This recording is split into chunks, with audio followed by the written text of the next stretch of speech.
میتواند و باید به شهری تبدیل شود که نماد همزیستی، احترام متقابل و توسعه فرهنگ‌ها باشد. تجربه اخیر جشن‌های نوروز در ارومیه بار دیگر نشان داد که این شهر در نقطه‌ای حساس از تاریخ خود ایستاده است. نقطه‌ای میان همزیستی یا خصومت، آینده‌ای شکوفا یا نزاعی فرسایشی. در جریان این جشن‌ها، گروهی از پانتورک‌ها که بسیاری از آنان حتی بومی ارومیه نبودند، با ایجاد تنش و تهدید سعی داشتند میان مردم کرد و ترک منطقه تخم خصومت بکارند. این تلاش‌های تحریک‌آمیز در پیوند با سیاست‌های مرکزگرایانه و ناسیونالیسم دولتی ایران، ارومیه را به عرصه‌ای از فشار و تنش بدل کرده است. مردم بزرگ آذربایجان، انشالله روز شنبه دوم فروردین کلیه مردم ارومیه و طرفداران علی بن ابی طالب امام خیابان‌ها عزادارهای ناسیونالیسم حاکم به جای تسهیل گفتگو میان ملت‌های ترک و کرد عامدانه تلاش می‌کند آنان را درگیر رقابت‌ها و دشمنی‌های بیهوده کند. هدف واقعی این سیاست‌ها به حاشیه راندن مسئله اشغال، استعمار و تبعیض مرکزگرایانه است. مثل شهرستان‌های زنجان، اردبیل و تبریز تا بسیار bizim şehri vilayetidir. Biz Sarbaz vilayeti nizam-ı mukaddes İslam verdik. Sarbaz کامپچف ایران اسلامی هستید.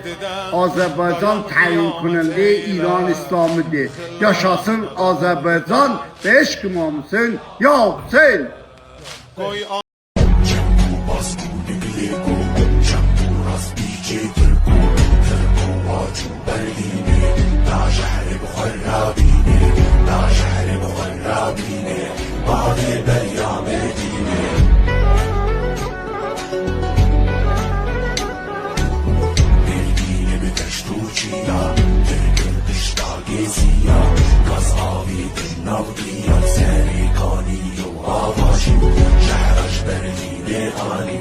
با مشغول کردن ملت‌ها به نزاع‌های داخلی، دولت مرکزی نه تنها نیروهای آزادی بخش آنان را تضعیف می‌کند، بلکه اشغالگری خود را تثبیت و دائمی می‌سازد.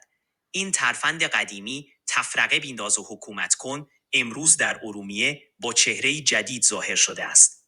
نمونه‌ای روشن از این بحران اتفاقات اخیر در شورای شهر ارومیه است.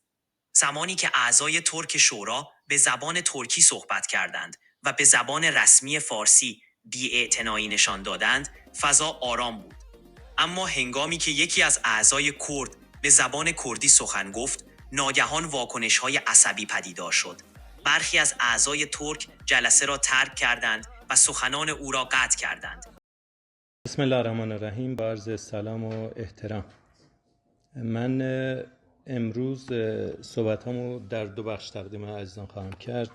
یکی به احترام مهمانان مدیر کل محترم میراث فرهنگی و عزیزانی که فارسی صحبت کردم، من عرایزم رو فارسی تقدیم میکنم. بعد قسمت کردی رو متناسب جلسه پیش که عرض کرده بودم و مترجم نیست، من کردی تقدیم میکنم. اینو شما هر وقت دستور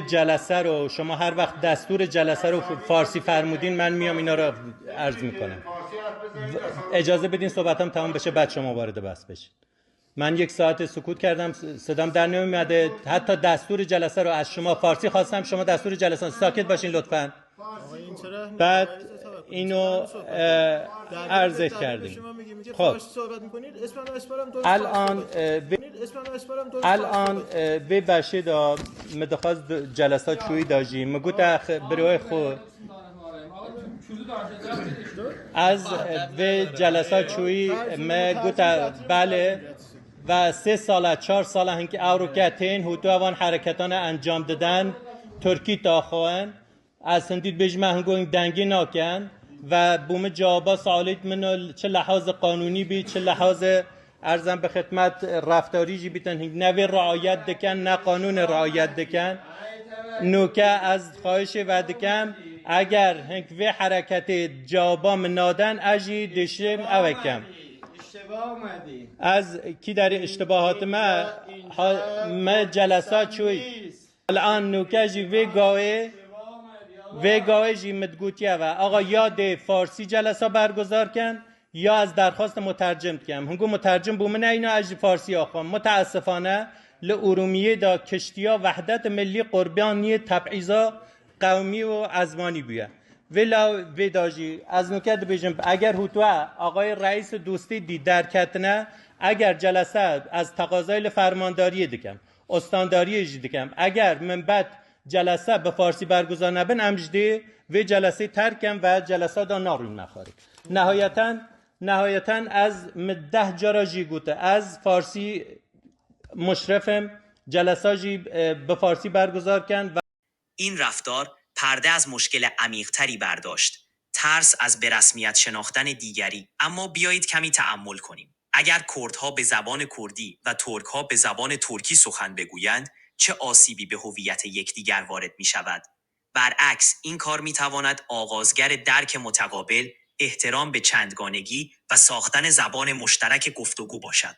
ارومیه می تواند الگویی از یک کلان شهر چند فرهنگی باشد. جایی که زبانهای کردی، ترکی، آشوری و فارسی همچون گلهای رنگارنگ در کنار هم شکوفا شوند. شهری که در آن هویت‌های قومی نه تهدید چه ثروتی ملی تلقی شوند. نمونه‌های موفق زیادی در جهان وجود دارند. بروکسل شهری چند زبانه که هم فرانسه، هم هلندی و هم آلمانی را رسمی می‌شناسد. بارسلونا که همزمان هم زبان کاتالان و هم اسپانیایی را می‌پروراند. بازل در سوئیس، جایی که چندین زبان و فرهنگ همزیستی کامل دارند. در تمام این شهرها تنوع فرهنگی نه تنها تهدید نبوده، بلکه منبعی برای نوآوری، زیبایی و پویایی اجتماعی شده است. تهدید واقعی برای ارومیه این نیست که کردها یا ترکها زبان یا فرهنگ خود را حفظ کنند. تهدید واقعی زمانی آغاز می شود که شهری با این پیشینه غنی به تقلیدی از مناطق پرتنش مانند قره‌باغ تبدیل شود یا بدتر از آن به تصویر کوچکی از ترکیه دوران آتاتورک بدل شود. جایی که دیکتاتوری تک فرهنگی زبانها و فرهنگهای دیگر را سرکوب کرد. در چنین سناریویی نه ترکها و نه کردها امنیت، آزادی یا آینده پایدار نخواهند داشت. نجات ما در پذیرش دیگری، در احترام متقابل و در ساختن آینده مشترک نهفته است. کردها هزاران سال در ارومیه زیستند. ترک‌های آذربایجانی نیز صدها سال است که بخشی از بافت اجتماعی این منطقه هستند.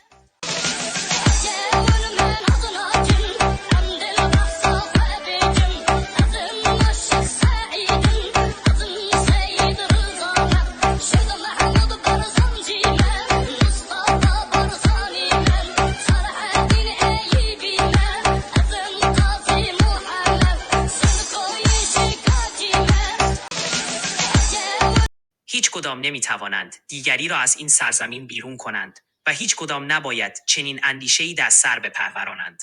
ارومیه خانه همه مردمانی است که در آن زندگی می کنند. آینده آن در گروی یافتن راه حلی مشترک است. راهی که انرژی و امید بیافریند، نه تخریب و نفرت. حل مسئله ارومیه تنها با ریشه‌کن کردن پانترکیسم و پانکردیسم و با جایگزینی آنها با گفتمانی انسانی بر پایه احترام و همکاری امکان پذیر است. توسعه پایدار زمانی میسر می شود که حقوق زبانی، فرهنگی و اجتماعی همگان به رسمیت شناخته شود. بیایید از الگوهای شکست خورده تاریخ، از سرزمین‌های خون‌آلود و اشغال شده درس بگیریم و به جای آن الگوهای موفق را سرمشق قرار دهیم. آینده‌ای روشن در دستان ماست. اگر زبان‌های ما، آداب ما و باورهای ما بتوانند به جای رقابت به همزیستی برسند. برگرفته از سایت ژینا مدیا، نویسنده دکتر مجید حقی.